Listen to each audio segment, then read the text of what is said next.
Hey guys, it is your pediatric multiple sclerosis warrior OG style. I am back. I am here like I never left. Been taking care of a lot of home. Waiting on my book to release. I had a pre-release date made, signed, sealed, and delivered, and unfortunately nobody sent out the mail. So it is postponed to the end of December, which is not such a bad thing. That just shows a lot of love and care is put into my book for you guys, named Tiny Spotted Mind, Too Young and Too Black for MS. So just the long story short, my memoir of the first 2.5 years of my life dealing with multiple sclerosis and kind of how me and Emma had this really raw and rare relationship that I couldn't figure out or mustered the courage to tackle myself. So I'm really happy to open up my life, my time on this earth with you guys.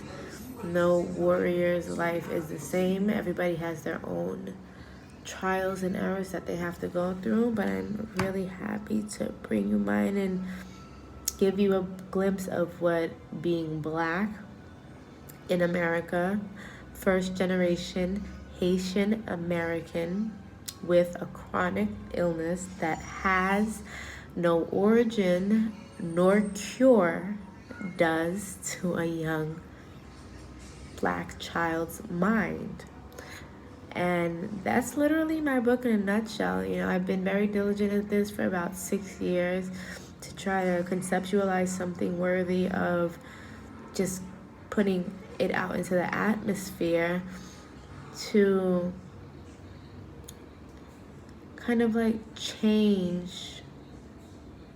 literally change the narrative of how people see multiple sclerosis and how multiple sclerosis will be dealt with for the future of not only America, but literally for the entire world. There are children that are suffering, full of depression, full of anxiety, full of confusion, illusion, misconceptions, delusions, anger, frustrations, and stemming from a child to an adult dealing with multiple sclerosis. You adults have it pretty fucking easy.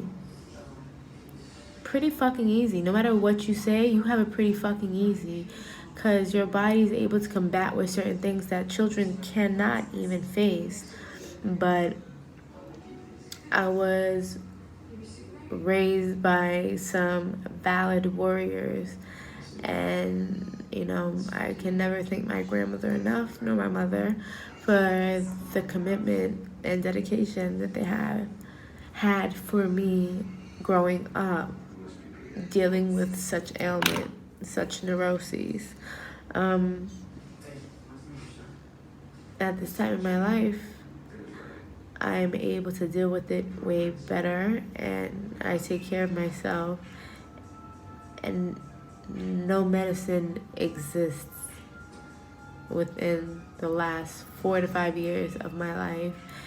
And I have new lesions. I get checkups, but I'm not gonna stop living, and I'm not gonna start taking medications. There is, for me, in my time of taking medications, there's more error in the trial than there is benefits for me, and that's just my take. That's not for everybody. That's just me. You know, I can tell you I'm not a licensed doctor, and my book goes on to say that and explain to you that the things that I have gone through in my journey are just texts of defeat over and over again, and these losses, if I may call them losses, turn into life long lessons, which I utilize every day of my life. And every time I fall, pick that up, I add it to the pile of lessons, and I continue to build and build and build. And I am at the age of 33, celebrating my 33rd birthday, which passed November 3rd. I'm in phenomenal spirits. Do I get sad? Yes. Do I cry? Yes, it's normal. Am I depressed? No. Am I happy? Yes. Am I lying? No. Because everything looks good on social media, you know? Everybody's living this best life. But what if I can tell you can procure this for yourself? What if I could tell you there's steps to having your best life? What if I tell you all your goals are in reach? What if I tell you that everything you wanted is in your grasp?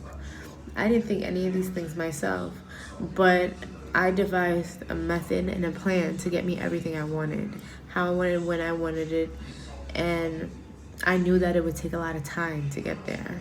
But it's like, do you put in that work to make sure that you have the best life available for you?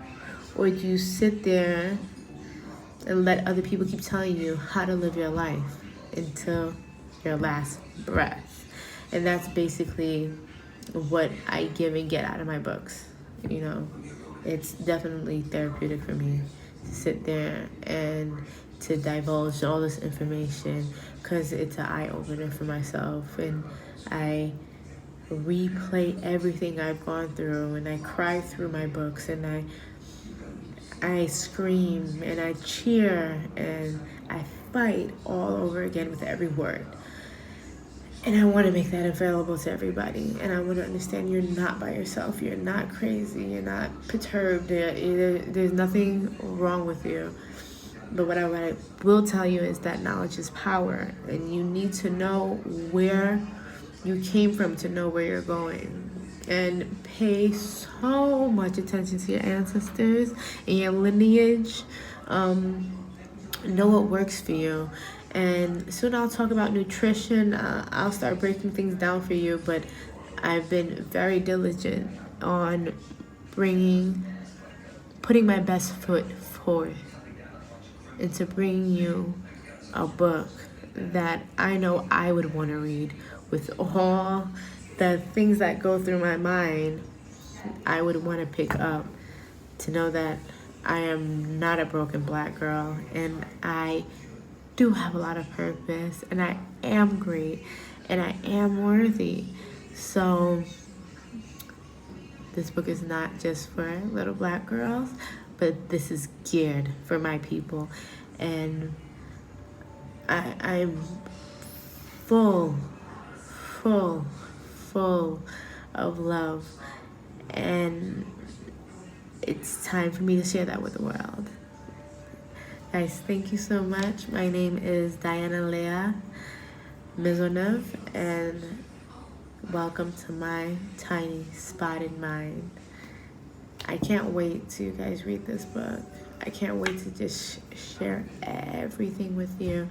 But again, this is the first 2.5 years of my life, and it just opens up to my second book, which is the de-evolution of my tiny spotted mind, which shows you how I went throughout my whole high school, into my college years, into finding the job of my dreams, and how I broke generational curses and just found a certain love that you can't get from no one but you.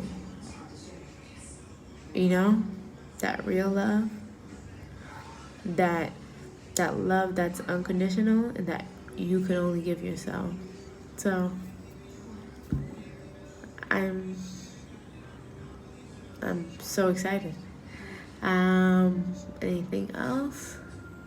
Please hit me up in my DMs, My Tiny Spotted Mind on Instagram, Facebook, Diana Leah.